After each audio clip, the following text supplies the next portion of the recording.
Halo sobat anime, gas lagi apoteosisnya. Tapi sebelum kita mulai, ada yang mau dibacakan dulu nih sawerianya. Buat Gunners, semangat bang buat ngopi dan juga ngemil. Waduh, mantap sekali. Makasih banyak ya. Dan juga dari kaum rebahan. Ya, makasih banget udah bantu-bantu kumpulin nih buat rakit PC Bang Jack. Dah yuk langsung aja digas ya sama Bang Jack. Ya udah yuk, makasih banyak nih yang udah sawer. Lumayan supaya nabung-nabung beli PC cuy, biar bisa ngejar terus. Sehari upload banyak kan mantep tuh. Waduh, cuan. Makasih ya yang udah sawer. Siapa tahu ada rezeki lagi, mau nyawer lagi. Mantap. Waduh. Yuk kita gaskan dulu yuk. Apoteosisnya. Langsung aja kita gaskan. Mereview sedikit dari part sebelumnya setelah Luo Zhen naik ke dunia batas atas. Di sini ia tidak langsung bebas karena memang di sini Luo Zhen ia harus menjadi pekerja di salah satu keluarga bangsawan untuk dapat menebus kebebasannya.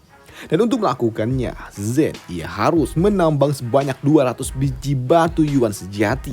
Dan di dalam usahanya untuk mencari batu yuan itu, Zhen ia bertemu dengan ular berkepala banyak. Di mana gadis pirang ini, gadis Yu ini, ia berujar, "Luo Zhen, lebih baik kita kembali saja. Itu adalah Hydra dewasa dan ia ada di tingkatan 12. Sedangkan untuk Luo Zhen, doi pun berujar, jangan khawatir. Selama kita tidak membangunkannya, pasti semuanya akan baik-baik saja," sambut dari Zhen. Dan untuk mengambil batu yuan itu, di sini gadis pirang ini, ia berujar, aku memiliki benda suci yang dapat menyembunyikan aura kita sampai 90%. Maka dari itu biarkanlah aku yang mencobanya, ujar gadis pirang itu. Dan ia juga langsung pergi meninggalkan Zhen begitu aja dan menggunakan jubah ajaibnya. Di sini gadis pirang ini ia pun tanpa ragu langsung berjalan ke arah pohon di mana batu yuan itu berada. Ya, dengan menggunakan jubah ajaib miliknya, gadis pirang ini ia dapat mendekati pohon itu dengan aman. Namun sayangnya ketika ia mencoba untuk mengambil buah ataupun batu giok itulah ternyata sungguh sangat sulit. Dan itu membuat Zhen yang melihatnya ia berujar, kemarilah, aku punya cara," ujar dari Zhen. Dan sekembalinya gadis pirang itu, di sini Zhen ia berujar, aku pinjam dulu benda sucimu itu dan biarkanlah aku yang mencobanya," ujar dari Zhen. Dan benar saja, kini Zhen ia menggunakan jubah milik gadis pirang itu untuk mendekati area pohon di mana batu yuan itu berada. Dan ternyata untuk memutiknya ternyata memang sangat sulit. Bahkan setelah Zhen menggunakan kekuatan sisik naga, sulit sekali. Padahal aku telah menggunakan 2000 kekuatan sisik naga, tapi batu ini masih sangat sulit untuk dapat aku petik. Maka dari itu baiklah, aku akan mencobanya dengan menggunakan benda ini, ujar dari Zhen sembari mengeluarkan palu ajaib miliknya. Dan menggunakan palu atau arit nih, benda ini pluk, batu itu pun langsung dapat dipetik dengan sangat mudah. Dan itu membuat gadis pirang ini heran, bagaimana dia dapat memetiknya. Dan untuk Zhen, doi berujar, tenang saja, tunggu saja di sana. Dan ketika aku telah selesai memanen batu giok ini, aku akan membaginya setengah dengan dirimu, ujar dari Zhen. Namun untuk gadis pirang yang melihat Zhen dapat memetik batu itu, doi pun kepikiran kalau ada yang aneh dengan situasi yang ada di tempat ini. Ada yang aneh dengan ular itu. Dan ketika ia terfikirkan sesuatu, membuatnya berujar, sekarang aku tahu apa alasannya. Alasannya mengapa ular itu ada di tempat ini dan terus saja tidur. Mungkin saja karena memang batu giok itu, karena sebenarnya batu giok itu adalah sebuah sumber energi yang dapat menyerap energi dunia. Dan jika batu giok itu dipetik, maka Luo Zhen, Sudah cukup, jangan memetiknya lebih banyak lagi. Karena jika kita memetiknya terlalu banyak, ular itu ia akan menyadari energi Yuan yang semakin berkurang. Dan ternyata tebakan gadis pirang itu benar adanya. Karena tak lama setelah Zen memetik banyak batu Yuan, di sini ular itu ia pun terbangun dari tidurnya dan langsung beringas mengejar Zen dan juga gadis pirang itu. Di mana ular itu ternyata dapat berbicara. Wah, beraninya sekali kalian mencuri batu giok milik kami. Aku sarankan kalian untuk berhenti. Biarkan aku memakan kalian. Dan di dalam pelarian itu, di sini Zen ia juga berujar, "Shu, bisakah kau memperlambat pergerakannya?" Baiklah, aku akan mencobanya, ujar gadis Shu itu sembari melepaskan teknik ais miliknya yang dapat mencoba memperlambat pergerakan dari ular itu. Namun sayangnya, hal itu tidaklah berguna. Walaupun hal itu dapat memperlambat ia sepersekian detik saja. Di mana hal itu membuat gadis Shu ia berujar, teknikku dapat dihentikannya dengan sangat mudah. Ya, jangan khawatir, itu telah lebih dari cukup, sambut dari Zen. Karena di sini tanpa berlama-lama, Zen ia langsung memegang tangan dari gadis Shu dan langsung melesat memasuki area lubang yang ada, dan itu diikuti oleh ular besar. Dan karena pergerakan Zen yang terlalu cepat membuat ular Hydra itu kesal hingga harus melepaskan napas racun miliknya, dan itu membuat Zen yang saat ini sedang memegang tangan gadis Shu ia harus melepaskannya, melemparkannya keluar dari dalam area tambang. Sedangkan untuk Zen sendiri ia harus terhantam dengan asam racun dari ular Hydra itu. Namun karena Zen sungguh sangat super duper OP, asam racun itu bukanlah sesuatu masalah bagi dirinya. Bahkan di sini Zen ia dapat kembali selamat tanpa luka sedikit pun, dan ia juga berujar, ular itu dia pasti tidak dapat mengejar kita lagi, ya kan? Dan sepertinya penjelajahan kita hari ini sudah sampai di sini saja, ujar dari Zen. Namun untuk gadis Shu yang melihat Zen terkena asam racun membuatnya berujar, Luo Zen, terima kasih karena telah menyelamatkan diriku. Aku sempat berpikir negatif tentang dirimu, kalau kau akan membuatku menjadi tumbal agar dapat memperlambat pergerakan dari ular itu. Luo Zen, maafkan aku yang telah berprasangka buruk tentang dirimu, ujar gadis Shu. Iya, tidak apa-apa. Di sini Zen juga berujar kalau semburan racun itu berhasil melelehkan pakaianku, dan pergilah kau duluan dan aku akan menyusulmu nanti setelah aku mengganti pakaianku, ujar dari Zen. Dan tak lama setelahnya Zen ia pun keluar dari dalam area goa, dan ia langsung disambut oleh si botak kampret yang datang mencoba menghentikan mereka.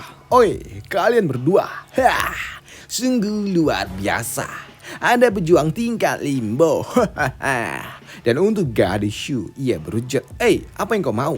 Ya, di sini si botak ini ia berujar, "Hei, apakah kalian tidak tahu di mana goa ini berasal? Goa ini adalah peninggalan penguasa dari keluarga surgawi selatan, dan penguasa itu dia memberikan goa ini kepada diriku. Dan secara alami, gua yang kalian masuki ini adalah milikku. Dan hasil tambang ini berarti adalah milikku juga," ujar si kampret botak yang tidak dapat diterima oleh gadis Shu. Yang membuat gadis Shu ia berujar, "Hei, apa-apaan ini? Itu tidaklah mungkin, jelas-jelas kau hanya ingin merampok kami." Ya, itulah maksudku yang sebenarnya, ujar si kampret ini. "Sekarang, serahkan batu spirit yang kau punya," ujar si botak yang membuat gadis Shu ia pun menyerahkan batu spirit yang ia dapatkan. Karena di sini gadis Shu ia berujar di dalam hati, ada banyak sekali pejuang di tempat ini, dan Luo Zen ia hanya ada di tingkatan limbo. Maka dari itu, lebih baik kami menghindari pertarungan. Toh kami juga memiliki batu Yuan sejati, ujar gadis Shu di dalam hati. Namun si botak ini ia pun tahu kalau tidaklah mungkin kalau cuman segini yang dimiliki oleh gadis Shu, dan si botak ini ia ingin lebih. Dan gadis Shu ia berujar kalau ia tidak lagi memiliki barang-barang lainnya, dan periksalah cincin ruangku kalau kau tidak percaya. Di sini si botak ia tetap tidak percaya. Maka dari itu, aku ingin menggeledah tubuhmu. Bisa saja kau menyimpan cincin lain di tubuhmu, bukan? Ujar si botak yang membuat gadis Shu ia kesal. Kau bukan cuma merampok kami, kau juga ingin menggeledah seorang wanita. Apakah kau pikir pejuang sepertimu itu layak disebut sebagai pejuang di tanah suci rohani ini? Di sini si botak ia pun tidak peduli karena selama kau membayar kepada petugas, maka mereka tidak akan peduli meskipun ada yang terbunuh ataupun mati di area tambang ini. Ujar si botak yang membuat Zen berujar, kau katakan kalau ada yang mati maka tidak ada yang peduli, ya kan? Ya, itu benar. Urusanku dengan gadis ini belum usai. Dan urusanku denganmu nanti. Tunggu aku menyelesaikan urusanku dengan gadis kecil ini dulu. Namun sini Zen ia pun mengeluarkan batu yuan sejati miliknya untuk memancing si kampret botak itu. Melihat Zen mengeluarkan batu giok membuat si botak ia berujar, kau ini bodoh atau apa? Menunjukkan batu giok itu di depan kami. Ya, hal itu sama aja dengan bunuh diri. Sedangkan untuk Zen, doi berujar, jadi dataran suci Linggu ini tidak akan peduli jika ada yang mati. Maka dari itu, bukankah artinya aku dapat membereskan kalian? Namun bagaimanapun, aku baru saja naik, jadi aku juga tidak ingin membuat masalah. Mendengar hal itu, di sini botak ini ia berujar, jadi kau ingin memulainya rupanya ya, bocah? Namun di sini gadis Shu yang melihat Zen yang akan bertarung membuatnya sedikit khawatir. Namun untuk Zen, doi berujar, tidak apa, mundurlah kau sedikit. Ujar Zen kepada gadis Shu. Dan sebelum bertarung, di sini Zen ia juga berujar, oi botak, jadi kau ingin bertarung rupanya? Ya, tidak apa-apa. Bertarung juga tidak apa-apa. Akan aku berikan kau kesempatan untuk hidup.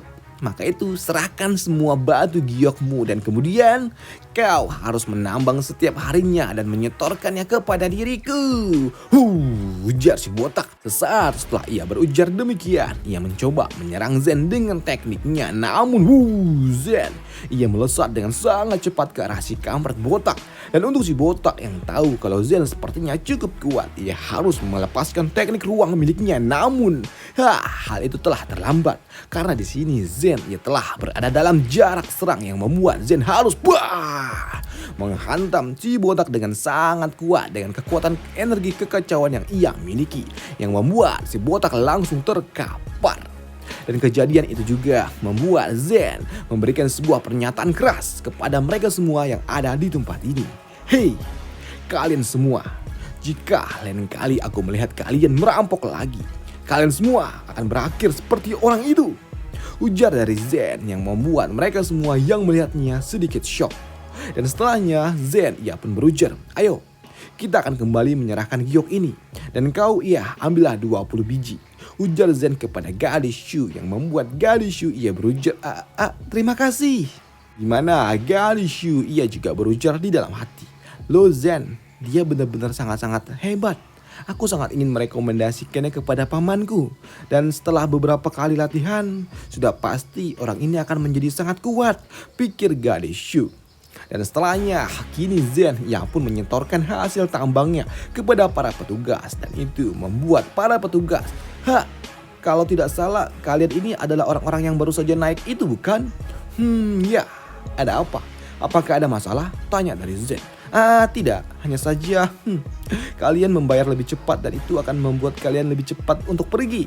Dan ini adalah hal yang bagus, ujar dari penjaga itu. Dan setelahnya, kini Zen ia pun berujar kepada gadis Shu, kita akhiri perburuan kita hari ini. Dan besok kita akan bertemu lagi di tempat ini.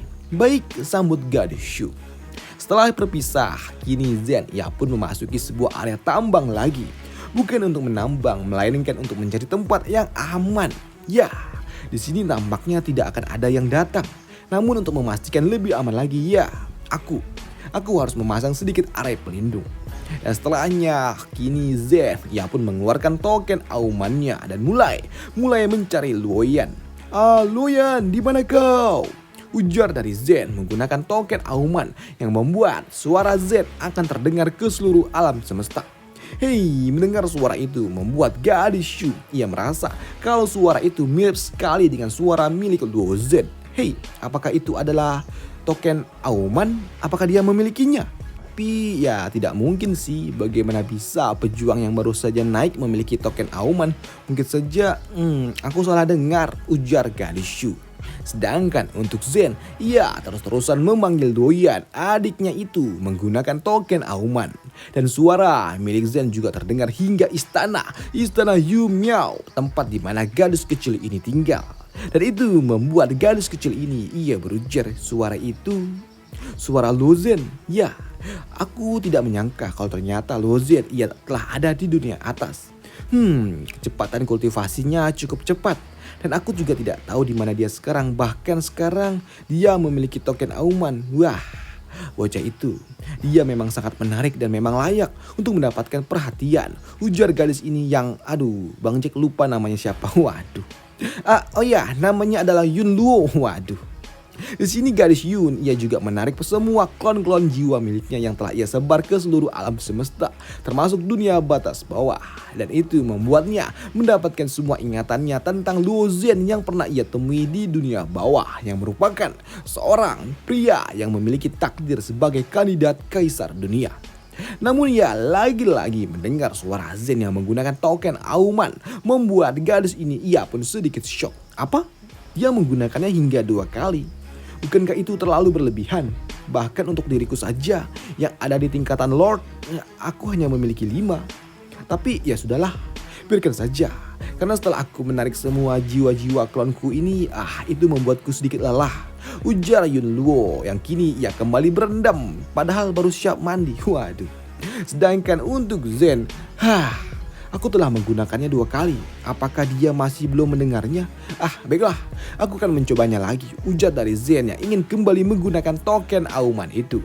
Namun ketika ia akan menggunakannya, ia mendengar suara orang lain yang menggunakan token auman pula, yang saling berselisih satu sama lain, yaitu seorang pria yang bernama Zi Shui dan juga seorang pria lainnya yang bernama Ling Hao. Mereka berdua merupakan seorang master tingkat Heavenly yang saling berselisih adu argumen menggunakan token auman yang membuat Zen sedikit kesal. Hei, kalian berdua, jangan menggangguku. Suaraku terhalang oleh suara kalian berdua. Dasar kampret, ujar dari Zen. Hei, dikata-katain oleh seorang bocah, membuat Pato ini kesal. Oi bocah, apakah kau tahu siapa aku? Berani-beraninya kau menyuruhku untuk berhenti. Berani sekali kau. Aku ini adalah Heavenly Venerable Zisui, ujar Pak tua itu. Sedangkan untuk Zen, ya terserahlah. Namun ya saat ini aku sedang terburu-buru untuk menemukan seseorang. Bisakah kau diam sebentar dan mengocehlah kau lain kali, ujar dari Zen yang membuat Pak tua itu kesal. Woi bocah, apakah kau tahu siapa aku dan kau beraninya menyuruhku diam? Kau mau mati apa? Ya tentu saja tidak. Tapi memangnya apa yang bisa kau lakukan? Bahkan kau juga tidak tahu siapa aku kan? Sambut dari Zen. Dan itu membuat Pato itu yang mendengarnya ia kembali berujar. Ya, aku memang tidak tahu siapa kau. Tapi berapa banyak token yang kau punya? Selama aku mengganggumu kau pasti Hei, kau penasaran berapa banyak token yang aku punya? Haruskah aku memberitahukanmu? Sambut dari Zen yang memotong kata-kata Pato itu. Ya, kau paling tidak cuman punya 5 biji. Ujar Pak tua itu yang membuat Zen. Ia mengatakan, aku dapat menggunakan token auman ini sebanyak yang aku mau. Menghitungnya setiap angka menggunakan token auman. Aku dapat melakukannya. Dan kini Zen ia menghitung dari angka 1, 2, 3, 4, 10, 100 hingga mencapai angka 200 kali. Zen menggunakan token auman yang membuat Pak tua itu kesal. Kampret, bahkan aku hanya memiliki 100 biji aja, ujar Pak tua itu yang jelas kalah mental karena Zen memiliki token auman yang unlimited. Waduh. Namun di sela-sela permainan itu ada seseorang lainnya yang berujar, yaitu seorang wanita. Hei, ada apa? Apa yang kau lakukan? Apakah menghitung itu adalah sesuatu yang menyenangkan? Ujar seorang wanita menggunakan token auman pula. Tidak sih, namun siapa kau? Tanya dari Zen. Namun karena di sini Zen telah bosan, Doi juga memutuskan untuk pergi berlatih saja. Namun untuk wanita yang baru saja menggunakan token auman itu, Doi berujar, "Hei, apakah kau mau mendengarku menyanyikan lagu?" Hei, mendengar wanita itu ingin nyanyi menggunakan token auman membuat Patwa itu langsung panik. "Tidak, jangan nyanyi kau, kumohon." Ya, hal yang sama pun langsung disambut oleh orang-orang lainnya yang menggunakan token auman meminta agar wanita itu tidak menyanyi. "Hei, bukankah kau telah berjanji untuk tidak menyanyi lagi?" "Ya, kami benar-benar tidak ingin menderita," ujar orang-orang lainnya. Namun mendapatkan penolakan itu membuat wanita itu bertanya, aku hanya ingin bernyanyi. Apa yang membuat kalian gugup? Apa nyanyianku itu sangat buruk?" "Ah, tidak, nyanyian Anda sungguh sangat bagus Nyonya. Hanya saja, kumohon jangan bernyanyi," ujar suara orang lainnya. Namun untuk Zen yang gak tahu siapa wanita itu dan apa efeknya membuatnya berujar, aku tiba-tiba saja jadi sedikit penasaran. Kenapa mereka takut kalau kau menyanyi? Apakah mungkin nyanyianmu itu buruk?" Tidak. Kalau kau tidak percaya, dengan suaraku ini, dengarkanlah nyanyianku," ujar wanita misterius itu. Baiklah, aku juga lagi sedang senggang," ujar dari Zen. Sini Zen juga berujar, Pak Tua Heavenly itu dia bersikap tegas dan tidak membiarkanku menemukan seseorang ataupun mengizinkanmu untuk bernyanyi. Jadi ya bernyanyilah dan anggap saja ini sebagai pembalasanku untuk mereka," ujar dari Zen yang membuat orang-orang lainnya menjadi tambah panik. "Tidak, jangan bernyanyi. Dasar kampret, mana kau yang membiarkannya untuk menyanyi?" Ya, mendengarkan wanita itu akan bernyanyi menggunakan token auman yang artinya akan menggelegar ke seluruh alam semesta membuat mereka semua menjadi syok. Namun untuk wanita misterius itu, ia pun kini bersiap untuk menyanyi atas permintaan dari Zen. Dan kenapa orang-orang meminta gadis itu untuk berhenti bernyanyi? Ya, hal itu akan dibahas di part selanjutnya. Dan sampai jumpa, thank you, bye. Wow, makasih ya yang udah donasi. Waduh. Terima kasih, bye.